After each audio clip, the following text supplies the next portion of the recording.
You heard me, Arthur. Just sign the papers and you're done, Annie said. She sat across the kitchen table, but her voice felt distant, like it was echoing from another room. It started that afternoon. I came home from work to find her already seated, a half-empty bottle of Chardonnay and a single wine glass in front of her. She didn't pour one for me. Her expression was set, cold, and resolved. I knew then this wasn't a conversation, but a final decision. I sat down across from her.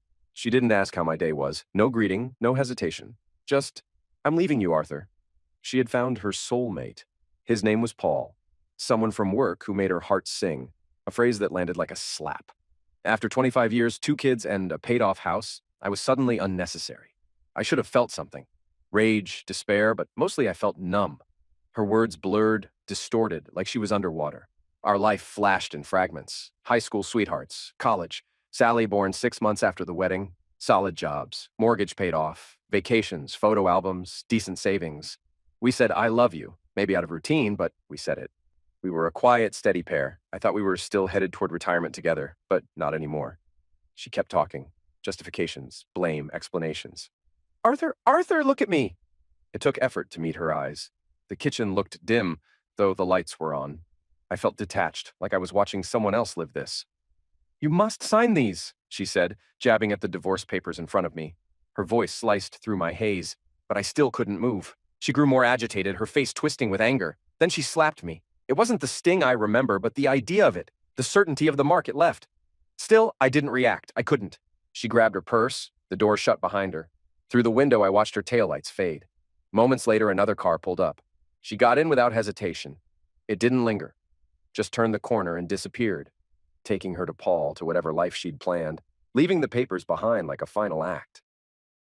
The silence was the first thing that hit me. Usually, coming home from uni meant background noise. The TV murmuring, Dad puttering in the garage, Mom on the phone. Today, the house felt unnervingly still, holding its breath. Lights blazed in the kitchen and living room, painting sterile squares on the lawn as dusk settled. Dad's practical sedan was in the driveway, but Mom's SUV was gone. Unease prickled my skin. I pushed open the front door. "Dad? Mom!"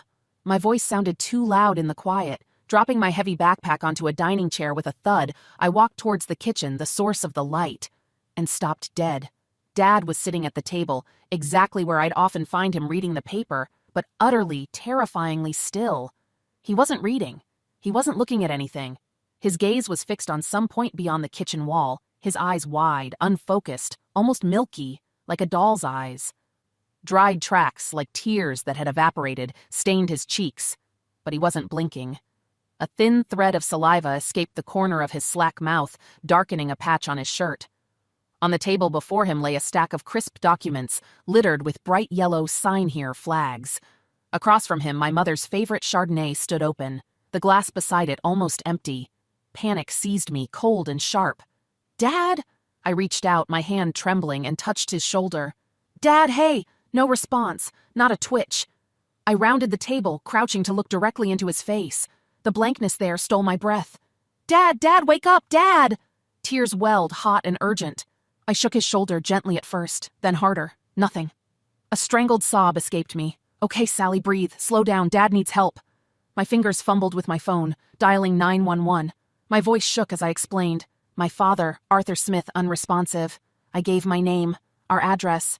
They were sending an ambulance. Maybe 10 minutes. 10 minutes felt like an eternity. I sank into the chair beside him, taking his cold, limp hand in mine. I spoke to him softly, nonsense mostly, reassurances that everything would be okay, trying to project calm I didn't feel. This man, my steadfast, reliable father. He worked long hours as an accountant, but he never missed a school play, a recital. He endured my screeching violin practice for years, always encouraging, never complaining. For my 16th birthday, he'd saved up and bought me a Hofner violin. Not the finest instrument, but miles better than my student models, and precious because he gave it to me. Now, studying music at university focusing on strings, I had better instruments, but that Hofner held a piece of my heart. Seeing him like this, broken, shattered something inside me. Why was he like this? What could possibly... My gaze fell again on the papers. The bold type at the top jumped out. Petition for dissolution of marriage. What the actual hell? My blood ran cold. I snatched up the top page, scanning the dense legal jargon. My mother wanted to divorce my father? The wine glass, Dad's state? The pieces clicked into place with sickening clarity. She dropped this bomb on him, watched him shatter, and then just left. The car being gone wasn't just running an errand. She left him like this. Emotion is a strange, volatile thing. One moment, I was consumed by fear for my dad. The next, a wave of icy fury towards my mother washed over me, extinguishing any lingering warmth or compassion. How could she? Headlights swept across the kitchen window. The ambulance. Relief warred with the cold knot of anger in my gut. They were efficient, professional, loading Dad onto a gurney, checking vitals. I followed in my car after locking the house. His stillness, a terrifying image, burned into my mind. On the drive, I made the calls. Grandma, Dad's mom, Aunt Rhonda, his sister, Uncle Jim, his best friend, Tom, his manager at work, explaining Dad would be out indefinitely. Each call was a fresh wave of explaining the inexplicable. Found him unresponsive, hospital, don't know why yet. Everyone promised prayers, asked for updates. Tom assured me he'd handle emergency leave. The last call was the hardest. I dreaded it, the anger simmering just below the surface. But she had to know. I dialed her number. It rang twice before she picked up, her voice infuriatingly breezy. "Hello, Sally, my dear. How was your day?" Wow. Just wow. The casualness was grotesque. An hour, maybe more, had passed since I found him. She knew my class schedule. She knew I'd be home. She knew what I would find. "Where are you, Mom?" My voice was tight, strained. A slight pause. I left your father, Sally." The calculated understatement ignited the fuse. "You left him? You mean you detonated his entire world, watched him collapse, and just walked out? Is that the leaving you mean?" "Oh, honey, no," she protested, a false note of solicitude in her voice. "I tried to explain about Paul, about us, but he just shut down, didn't react. I thought it best to give him space, let him process." "Process? Mom, he wasn't processing. He was catatonic. Did you even check on him? Did you care that you utterly destroyed him, your husband, my father, and then abandoned him when he was vulnerable?" The words tore out of me, raw and furious. "Are you really that heartless? Do you have any idea what's happening right now? Or is it just inconvenient for your little romantic getaway?" "Sweetie, don't use that tone," she chided, attempting maternal authority. "I know this is a shock, but your father will be fine. He's stronger than you think. I'm only asking for what's fair, what's mine, and some support until Paul and I can get married." Lost touch with reality. Completely. Fair? You think any part of this is fair? And fine? I'm following the ambulance, taking Dad to the hospital right now, Mom. When I found him, he looked like he'd had a massive stroke, thanks to you. "Oh, Sally, my dear, I'm so sorry to hear that, but—" "No buts, Mom. No damn buts." I cut her off, shaking with rage. "Let me ask you something. This Paul, is he the same Paul from your work? The one you never shut up about?" A telltale hesitation. "Yes, darling." Paul. The younger colleague she'd constantly praised, laughed about. "So let me guess. He's what, 10, 12 years younger than you? And how long exactly has this singing heart bullcrap been going on?" Another pause, longer this time. 6 months. 6 months. Half a year of lies, deceit, clandestine meetings. "So, for 6 months you've been screwing a coworker behind Dad's back? Lying to him, lying to me, hiding this affair? I had no idea you were capable of being such a calculating, selfish bitch, Mom. And clearly neither did Dad, judging by the state you left him in. How in God's name did you think any of this would end well? That we'd just— what? Be happy for you?" "Well, I didn't expect you to be happy at first," she conceded incredibly. "But once you see Paul and me together, once we settle in, you'll understand. We're meant to be— we." Did she actually think I would leave my devastated father to move in with her and her home-wrecking boy toy? The sheer audacity choked me. "We? We? There is no we, Mom, not anymore. Understand this. I am staying with Dad, and there isn't a chance in hell I'm coming anywhere near you or that Paul? Sally Ann Smith." Her voice sharpened, indignant. "I am still your mother. You will not speak to me like that, no matter how upset you are." "Then I guess we're done talking," I said, my voice dangerously quiet. Before she could utter another word, I stabbed the end call button. My hand was shaking. She tried calling back immediately multiple times. Then she started calling Dad's phone, which was ludicrous. Even if he had it, he wouldn't answer. I had his phone in my bag. I silenced her calls, letting them go to voicemail, each unanswered ring a small, bitter satisfaction. Waking up was like surfacing from immense pressure, deep underwater. There was a dull ache behind my eyes, a stiffness in my neck. The first sensation was warmth, soft lips pressing against mine, a gentle, hesitant kiss, yet imbued with a tenderness I hadn't felt from Annie in years. Then the clinical beeping of machines registered, the sterile smell of antiseptic. I groaned, a low sound of discomfort as muscles protested movement. My eyes fluttered open, expecting Annie, perhaps contrite, perhaps still angry. Instead, Tina Williams, my boss, stood there, pulling back slightly, a look of startled surprise morphing into concern on her striking face. Beyond her, Sally and my sister Rhonda rushed forward from the other side of the bed. "Dad, oh thank God, you're awake!" Sally's voice was thick with relief. "Easy, Arthur, you're okay. You're safe," Rhonda added, her hand resting reassuringly on my arm. Memories flooded back then, disjointed but horribly clear. Annie's pronouncement, the divorce papers, the receding world, the slap, her leaving. The finality of it settled like a cold stone in my gut. She wasn't just leaving. She was gone. What? What happened? My voice was hoarse, unused. Over the next hour, the three women pieced together the nightmare. Sally finding me unresponsive, calling the emergency. The divorce papers revealing Annie's months-long affair. Annie's subsequent callousness, her threats to Tina over frozen finances, her complete lack of inquiry about my condition. "How long?" I managed to ask. "2 weeks, Arthur," Rhonda answered gently. "You've been unresponsive for 2 weeks. 2 weeks? Lost time." My eyes found Tina's, remembering the kiss. "Tina, did you?" She blushed, becoming pink spreading across her high cheekbones. "Yes. Sorry, Arthur. I was just heading back to the office, saying goodbye." A weak smile touched my lips. "No, it's okay. Pretty effective wake-up call. Maybe even nice. A strange thought under the circumstances. Guess I'm back on the market, huh?" The attempt at humor felt brittle. The following hours were a blur of medical personnel. Doctors poked and prodded, nurses drew blood, wheeled me off for MRIs and cognitive tests. Tina canceled her afternoon meetings, staying put alongside Sally and Rhonda. A psychologist came by asking gentle questions. I recounted the confrontation with Annie, the sensory shutdown, the feeling of paralysis, the slap. The detail about her hitting me while I was incapacitated drew sharp intakes of breath from Sally, Rhonda, and even Tina, whose expression hardened ominously. "Dad, what time do you think she confronted you?" Sally asked, her brow furrowed.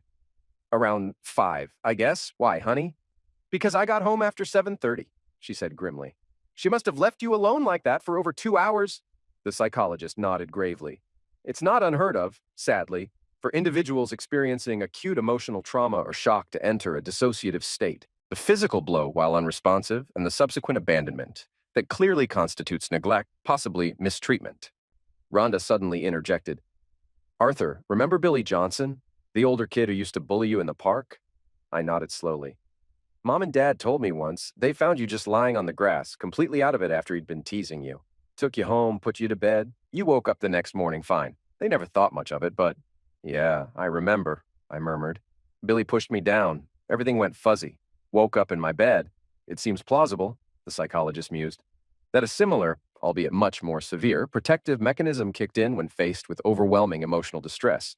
The mind is complex, but," he added, smiling gently at the women surrounding my bed, "with this support system, I suspect you'll recover well." He left, and fatigue washed over me, heavy and profound, despite the 2 weeks' sleep. I convinced the women to go home, promising to call if I needed anything. Rest. I needed rest, and time to process the crater Annie had blasted into my life. The next couple of days were about regaining strength. Tina, ever efficient, brought my work laptop, assigning simple tasks, just to keep your brain engaged, she'd said with a wink. Rhonda visited daily, armed with amended divorce papers and documents requiring my signature. She was now officially my lawyer, her usual sisterly affection sharpened by a lawyer's predatory focus when discussing Annie. "She hired a shark, Arthur, but a sloppy one. Charges a fortune. You've got the best, and with a 100% family discount." She'd grinned fiercely. Rhonda also brought Detective Karen Hill, a sharp, observant woman who questioned me thoroughly about the events leading up to my collapse, focusing on Annie's actions and words. Her report, she assured us, would be forthcoming. Rhonda advised leaving any potential charges against Annie entirely in her hands, for now. On the afternoon of the second day post-awakening, I was discharged. Sally drove me, but Tina met us at the hospital entrance. Her presence, a surprising comfort. She helped Sally get me settled into her spacious, comfortable SUV. That evening, Tina stayed for dinner, take out pizza, eaten casually in the living room. She helped clean up, lingered to watch a mindless sitcom with us. As she prepared to leave, Sally gave her a hug. I walked her to her car, the newly awkward silence stretching between us. "Tina, thank you," I said, the words inadequate. "For everything. The hospital visits, keeping Sally sane, just being here. I don't know how to repay you." She turned, smiling under the porch light, her blue eyes sparkling. "Well," she said lightly, "maybe in a few weeks when you're feeling up to it. You could take me out to dinner? Maybe dancing?" My heart did a strange little lurch. Discharged hours ago and already navigating potential dating territory. But it was Tina. Strong, kind, beautiful Tina, whose kiss had apparently jolted me back to reality. "Okay," I managed, feeling my cheeks warm. "Next Friday gives me almost 2 weeks to practice being vertical." She nodded, her smile widening. Then, unexpectedly, she stepped closer and hugged me, a firm, warm embrace that lingered just a fraction longer than strictly friendly. I felt a jolt, a connection that went beyond boss-employee or concerned friend. As she got into her car, I caught myself wondering, ridiculously, what that woman I'd been married to for 25 years was even doing right now. Her name felt foreign, disconnected from the man I was becoming in the wreckage. Life settled into a new, tentative rhythm. Sally, Rhonda, and Tina formed a protective cordon around me. Rhonda handled the increasingly messy divorce proceedings. Annie, apparently spurred on by Paul, was making outlandish demands. 60% of assets, hefty spousal support, even trying to claw back past bonuses from Tina's company. Rhonda dealt with it ruthlessly, a single, steely phone call to Annie's lawyer seemingly shutting down the most ridiculous claims. My Friday nights with Tina became a fixed point. Sally often babysat Tina's 8-year-old daughter, Clarissa, giving us space. We went to quiet restaurants, took walks, talked for hours. We kept things platonic, a hand held across the table, a brief hug goodnight, but the undercurrent was undeniable, a slow burn building between us. I returned to work, easing back into my accounting role. The office buzzed with quiet speculation about Tina and me, but mostly people were just glad to see me back, albeit slightly more subdued than my usual office clown persona. Tom, my direct manager, discreetly ensured professional boundaries were maintained. About 3.5 months after I woke up, Rhonda confirmed the divorce would be finalized the following Thursday. No trial, just paperwork. Annie, however, requested a final meeting. To talk, she'd stipulated, the day before the decree became official. Reluctantly, I agreed. She would come to the house, see Sally and me. I took the afternoon off, preparing lamb chops, dumplings, and gravy, an old family favorite, hoping familiar food might smooth the jagged edges of the conversation. Sally got home around 5:30, showered and changed. The doorbell rang just before 6. Standing on the porch was Annie, and I recoiled internally. The woman I remembered, even in her anger a few months ago, was gone. Annie had always been attractive, curvy, carrying a few extra pounds she perpetually fussed over but wore well. Great figure, vibrant energy. The woman before me was inflated, significantly overweight, her face puffy with jowls, her familiar curves lost beneath the layers of loose, shapeless clothing. A heavy belly strained against the fabric of her pants. The change was shocking, almost grotesque. My surprise must have shown. She winced but didn't comment as I numbly invited her in. We sat in the living room, an awkward silence punctuated by my offer of wine, which she accepted readily. Small talk faltered. She asked about work, if I was taking care of myself. I returned the pleasantries, fighting back any comment on her appearance. "It's what Paul wants," she mumbled, noticing my gaze, answering the unspoken question. "He didn't like me skinny, said he prefers more cushion." She shrugged, a gesture devoid of its former vivacity. I frowned. Despite everything, a flicker of concern for her health remained. 25 years don't vanish overnight. "You don't approve, do you?" she asked, her voice flat. "No, Annie, I don't," I said honestly. "When we were together, you were healthy, vibrant. Frankly, your appearance is shocking. You don't look well. If things weren't the way they are, I'd be worried. But," I added, the hardness returning, "you made your choices." Her face fell. "You and Sally, you're fine without me, aren't you?" "We're managing," I conceded. "A part of me will always care, Annie. But when you walked out of here leaving me potentially dying on the floor," I let the sentence hang. She sighed, looking down at her hands. "I deserved that. I did a terrible thing, didn't I?" "Yes, Mom, you did. Sally appeared in the doorway, her voice cold as ice. She'd showered and changed, but her anger hadn't dissipated. You did a damn terrible thing. You blew up our family, abandoned Dad when he was helpless, and walked away without a backward glance. I honestly can't believe Dad even let you step foot in this house tonight. Sally, calm down, I interjected, though I shared her sentiment. Your mother knows the situation. She asked for this meeting. Let's try to be civil. Sally subsided, but her glare remained fixed on Annie, radiating hostility. Dinner was a tense affair, punctuated by the clinking of silverware and unspoken resentment. Sally picked at her food, her gaze never leaving her mother's face. After the plates were cleared, Annie turned to Sally. Sally, I wanted to talk to you alone, first. No, Sally stated flatly, definitively. Whatever you have to say, you can say it in front of Dad. Annie looked momentarily taken aback, then nodded, resigned. She took a deep breath. Okay, Sally, I wanted to ask you to forgive me for what I did. I handled everything terribly wrong. No matter what's happened between your father and me, I don't want to lose my daughter. She glanced at me. There's something else, but I'd rather— Mom, Sally cut her off firmly. If you can't say it to both of us, I don't want to hear it. Without waiting for a response, Sally stood abruptly and walked out of the room. A moment later, her bedroom door slammed shut upstairs. I hoped this would go better, Annie murmured, mostly to herself. Given the circumstances, I think it went about as well as could be expected, I replied coolly. She looked up, surprised I'd heard. Really? Yes, really, I sighed, leaning back. Annie, you need to understand the reality here. You aren't liked in this house right now. She started to protest, but I held up a hand. Let me finish. You carried on a months-long affair. You lied to both me and Sally. You ambushed me with divorce papers. When I was clearly in shock, incapacitated, you screamed at me and then hit me. Her eyes widened, deer in headlights fear flashing across her face. Oh yes, I remember most of it right up until the slap. Then you abandoned me, leaving me alone for hours until Sally found me. You showed zero concern for my well-being when Sally called you, terrified. You made ridiculous extortion attempts against my employer. And now you show up here, ostensibly for reconciliation, but your first move is trying to divide and conquer? And you ask Sally for forgiveness, but you haven't actually said the words, I'm sorry, to her, have you? I paused, letting the weight of it sink in. So, yes, Annie, all things considered, this went remarkably well. Tears welled in Annie's eyes, trembling on her lashes, but not yet falling. Were they for Sally? For me? Or for the mess she'd made of her own life? The divorce is final tomorrow, I continued, my voice devoid of emotion. If there's nothing else pertinent, I think this meeting is concluded. I stood and walked to the front door, opening it pointedly. She rose slowly, heavily, and walked towards the door. On the threshold, she turned back. Arthur, we did have some good years, didn't we? A pang of something nostalgia, loss, hit me. Yes, Annie, we did. Most of our time together was good. You were a good wife, a loving mother. I looked at her then, truly looked at the wreckage Paul had made. I don't know what that parasite did to your head, but the woman standing in front of me, she's not the Annie I married. She's a shadow manipulated into becoming this. I gestured vaguely at her altered form. Selfish, careless of the damage she inflicts. She looked down at her feet again.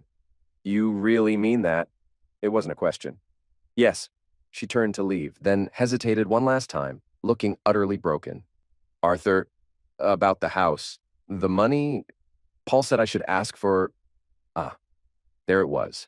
The real reason for the visit, not forgiveness, money. A bitter laugh escaped me. Annie looked startled. Go tell Paul, I said, my voice hard as flint, that tomorrow your share of the savings and the house equity will be transferred to the account your lawyer provided Rhonda. And Annie? She looked up, apprehension in her eyes. Keep that money away from him. Hide it. Because if you give him access, it'll be gone before you blink. She nodded mutely and walked out into the night. The next morning, the final decree arrived electronically. Annie Smith and Arthur Smith were no more. A small, buried part of me felt a twinge of sadness for the life that was, but it was overwhelmed by relief. Freedom. At 48, I had a future again. Rhonda called to confirm the fund transfer was complete. That evening, pizza was ordered, and Rhonda, Tina, Clarissa, and Sally gathered at the house to celebrate my official freedom. Later, after Sally had taken Clarissa home and Rhonda had left, Tina stayed. The charged silence stretched, filled with unspoken anticipation. That night, the platonic phase of our relationship ended definitively and passionately. The weekend passed in a blissful blur of rediscovery, both emotional and physical.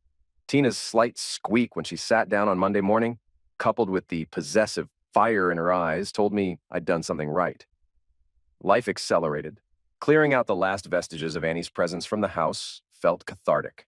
One rainy Saturday, tackling boxes piled in the spare room closet, I unearthed my old desktop computer from college days, long since replaced and forgotten. Mostly junk on it, old essays, grainy photos, but then curiosity piqued. I booted it up, the old machine groaning in protest. I remembered dabbling in cryptocurrency years ago, buying something called Bitcoin on a whim when it was practically worthless, more as a tech novelty than an investment. I'd stored the wallet details on this machine, then completely forgotten when I upgraded. Finding the wallet file was easy. Accessing it was another matter. Password protected. Hours passed, trying old combinations, pet names, significant dates. Nothing. Frustration mounted. I was about to give up, ready to haul the ancient tower to the recycling center, when a random memory fragment surfaced.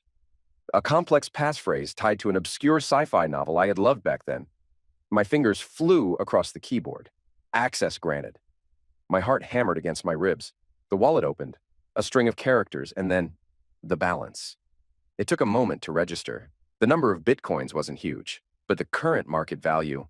I quickly pulled up an exchange site on my laptop, plugged in the number. The dollar figure that flashed back seemed impossible. I checked another exchange, then another. My hands started shaking. I felt sweat prickle my forehead. $37,248,910. $37 million. I leaned back against the wall, sliding down until I was sitting on the floor, the dusty old computer tower humming beside me. Disbelief warred with a dawning, terrifying realization. I was rich, staggeringly, life-alteringly rich. A hysterical giggle escaped me, quickly choked off. Years ago, a forgotten digital gamble, now a fortune. The irony was staggering. Annie had left me for pennies, metaphorically speaking, while millions sat dormant on a relic in the closet. The world tilted slightly. This changed everything. Telling Sally was surreal. I sat her down, showed her the screen. Her eyes went wide, her jaw dropped. Dad, is that real? Disbelief, then shock. Then a slow, wondering smile spread across her face. Oh my God, Dad, oh my God! There were tears, questions, excited chatter. It wasn't just about the money, it was about security, possibility, a future suddenly brighter after so much darkness. Telling Tina came a few weeks later, after another blissful Friday night, curled up together on the sofa. It felt right, a testament to the trust and future we were building. I showed her the wallet balance on my laptop. She stared, blinked, then looked at me, her expression a mixture of astonishment and something else. Careful consideration. Arthur, wow, that's incredible. There was no grasping, no calculation in her eyes, just genuine surprise, and perhaps a touch of concern for how such wealth might change things. We talked late into the night about what it meant, about responsibility, about keeping it quiet for now. Her grounded reactions solidified my certainty about her. News like that, however, rarely stays truly secret, especially when lawyers are involved in setting up trusts and financial structures. Somehow, inevitably, the gossip filtered through the legal grapevine back to Annie. It was a Tuesday evening. I'd just gotten home loosening my tie when the doorbell rang insistently, repeatedly. I opened it to find Annie on the doorstep, her face contorted in a mask of fury and entitlement. Paul hovered behind her on the sidewalk, looking smug and predatory. Arthur, you didn't tell me, she shrieked, trying to push past me into the house. Our house. The one we'd paid off together, the equity split finalized months ago. Her entry now was trespass. Tell you what, Annie, I asked calmly, blocking her way. The divorce is final. There's nothing left to tell. The money, the Bitcoin, Rhonda let it slip to my lawyer. You hid millions from me. Her voice rose to a screech. That's marital property. I deserve half. What I owned before we separated, especially something forgotten from years ago, isn't automatically marital property, Annie. Especially after you signed the final settlement. It's over. You need to leave. You owe me, she screamed, desperation making her reckless. She shoved me hard, trying to force her way in. I stood firm. Paul took a step forward, menacingly. Suddenly, Annie's eyes darted to the side, fixating on the small, decorative shovel Sally used for her potted plants near the door. Before I could react, she snatched it, swinging it wildly.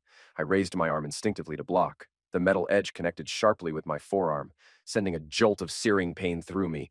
Blood welled instantly. Adrenaline surged. I shoved her back hard. She stumbled off the porch, landing heavily on the lawn, the shovel clattering beside her. Paul started towards me, but stopped as I pulled out my phone, dialing emergency with my good hand. I've been attacked.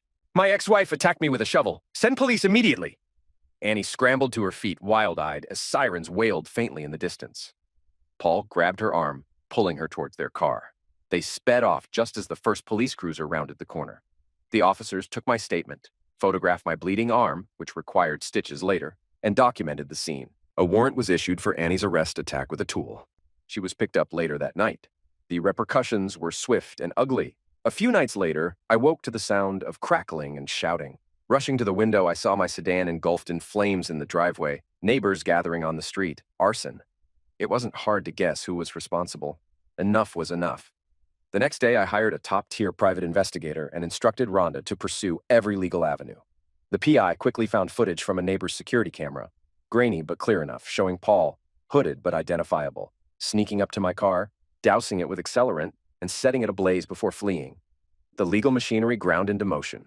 Rhonda prepared lawsuits against both Annie and Paul for the assault, property destruction, conspiracy, and emotional distress. Then came the roadside attack. I was driving home late from the office one evening, taking a quieter back road. Suddenly, headlights flared in my rearview mirror, blinding me.